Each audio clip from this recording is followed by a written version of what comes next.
So I think that that's a big piece of it. I also think, because I talk to a lot of these parents, there's a lot of shame and there's a lot of judgment about this. And I did a TED talk and I spoke really to parents. And the first two things I said was, this is not your fault and you're not alone. And this is the biggest thing that parents have to hear, is that there's so much shame in terms of, it's only my kid living at home, even though maybe they might read the stats and realize that that's not true.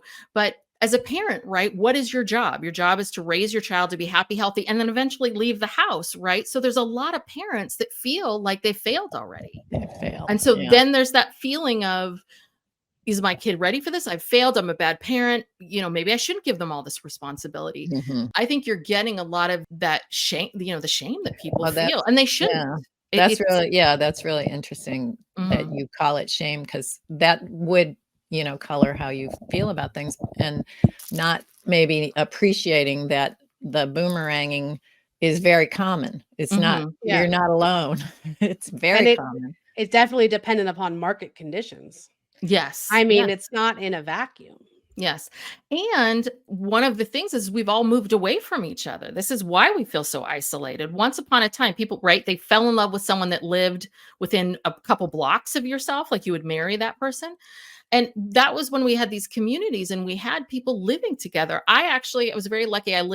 My mom owns her home in Berkeley, and my husband and I, we were supposed to live in my mom's rental unit that's attached to our house for a year. We were there 12 years. And I had my son during that time. But that was really, even though I felt a little bit like, well, yeah, I pay rent. Don't worry. I'm not a loser. I'm a grown up. At the same time, I wouldn't trade that for anything. And I think that's really, my son got to get up every day and walk over to his Nana's house, and that very multi-generational living. Yeah. So what is this judgment that we have about our kids living with us, or, building an ADU unit and having them live there? With my mom getting older, I can see the important, like now I'm like, oh God, I wish I still lived there, because I'm constantly going back and forth all the time. It's interesting that it's almost, like you said, shameful if your kids are still living with you. But now we're going back to that. Oh, but if I build an ADU and put my parents in there, I get a tax credit and I look great because I'm not sticking them in a home. Yes. And but it's not okay if I move back in with them to help me get a leg up or something like that.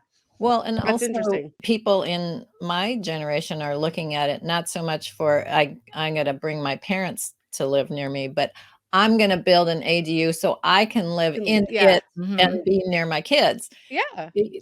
And that whole multi-generational thing is it's becoming very attractive. Yeah.